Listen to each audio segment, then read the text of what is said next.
Alex is a taller lifter.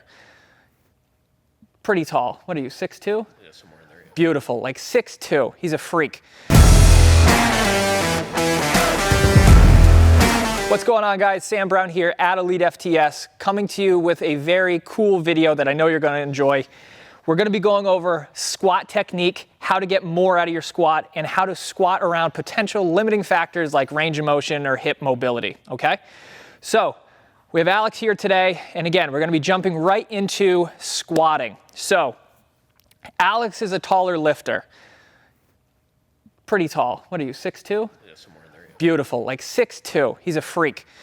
What we're gonna be looking at today is something that a lot of people will run into, that either train athletes, clients, or even in their own personal training themselves, is at the bottom of a squat, there tends to be some limiting factors such as hip mobility, ankle mobility, and overall hip stability. So let's take a look at what a squat will look like for most people. Okay, so a couple things. Stand right up for me. I want you to bring those feet out just a little bit wide. Not even that much, right there. That'll be good. So a couple things I want you to focus in on is as Alex comes down, you're going to see, yep, come up a little bit higher, right there. You notice everything is in a straight line. We have a nice neutral spine. He's just about at 90 degrees.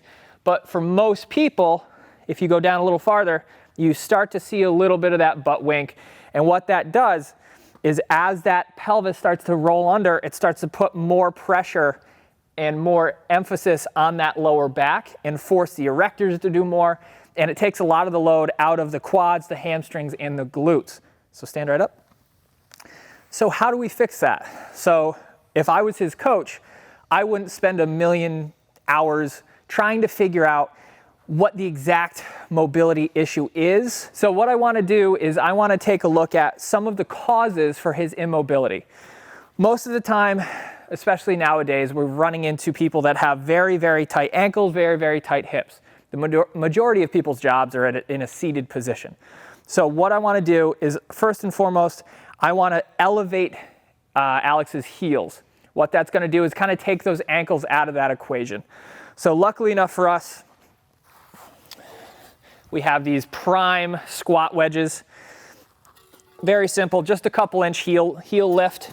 And what that's going to do is that's going to allow his pelvis, his hips, and his knees to travel in a much better range of motion and takes those tight heels, tight calves out of the equation.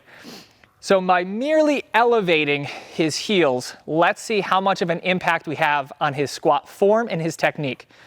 As you can see here, Alex is now able to get into a much deeper position. His form looks much better. His pelvis is now not rotating underneath. His lumbar spine is in a more neutral position, and he's more in an upright position, right? What this is going to allow, it's going to allow his quads, hamstrings, and glutes to take the brunt of the force, right? So if I were to have him stand up, as you can see, it's much more straight up and down. Before, on Alex's squat, you could kind of see there was more of a hip shift backwards. So let's see that a few more reps here. Perfect. Beautiful. Awesome. Rest.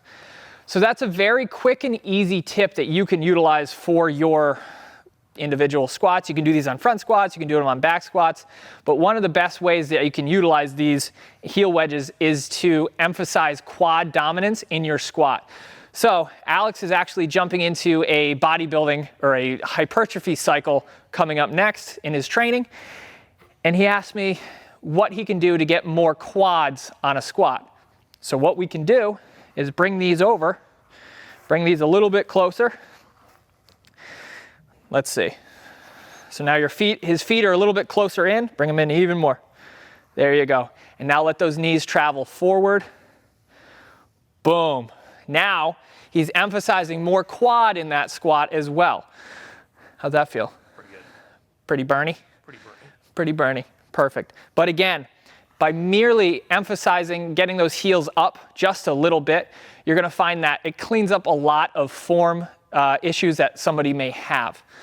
So you may be asking yourself, hey Sam, I don't have prime squat wedges. Well, first and foremost, buy them at elitefts.com. But if you don't have them at your gym right now, what you can do is grab just a couple plates. Same idea. Put those on the ground, elevate those heels, allow Alex's body to get into a better position. Let's see it. Push him forward, boom. Cleaned up the squat. Now, obviously, if you're working with a client one-on-one or in a group, you really want to fix a lot of these imbalances you may find. But if you're in a position, if you're a strength coach or if you're working with a group of people and you don't have the time to spend with just one person correcting every little aspect of their training or their mobility or their stability, this is a great way to get people squatting well with really good form in a really short amount of time.